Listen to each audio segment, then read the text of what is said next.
যারা পুলিশের মনোবল ভেঙে দেওয়ার চেষ্টা করবে তাদের বিরুদ্ধে আইন প্রয়োগ করা হবে বলে জানিয়েছেন ডিএমপি কমিশনার শেখ মোহাম্মদ সাজ্জাদ আলী।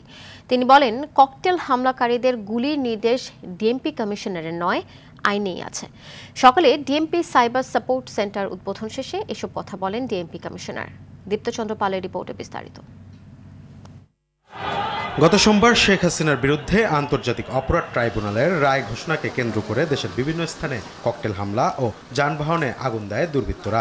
এরপর গত রাতেও রাজধানীর পল্লবীতে পুলিশের উপর ককটেল নিক্ষেপ করা হয়। এতে এক এএসআই আহত হন। এর আগে রায়ের দিন ধানমন্ডি ৩২ নম্বরে শেখ মুজিবুর রহমানের বাড়ির অবশিষ্ট অংশ গুঁড়িয়ে দিতে জড়ো হয় বিক্ষুব্ধ জনতা।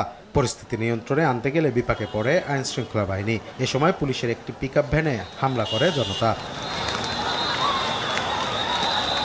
সেদিন পুলিশ অরাজকতা প্রতিহত করতে গেলে তাদের সঙ্গে অসদাচরণ করা হয়েছে বলে মন্তব্য করেছেন ডিএমপি কমিশনার। আমার অফিসারদের মনোবল যদি ভেঙে যায় তাহলে আপনাদেরকে আবার এই নিজেদেরকে বাঁশের লাঠি নিয়ে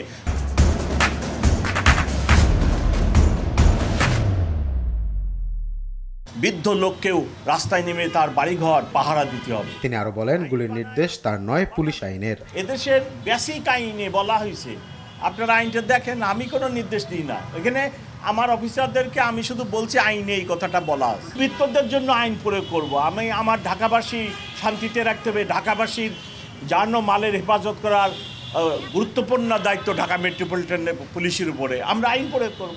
এর আগে মহানগর পুলিশের সাইবার সাপোর্ট সেন্টার উদ্বোধন করেন ডিএমপি কমিশনার। এর মাধ্যমে পুলিশের প্রতি জনগণের আস্থা বাড়বে বলে আশা তার। দীপ্তচন্দ্র পাল, RTV, ঢাকা।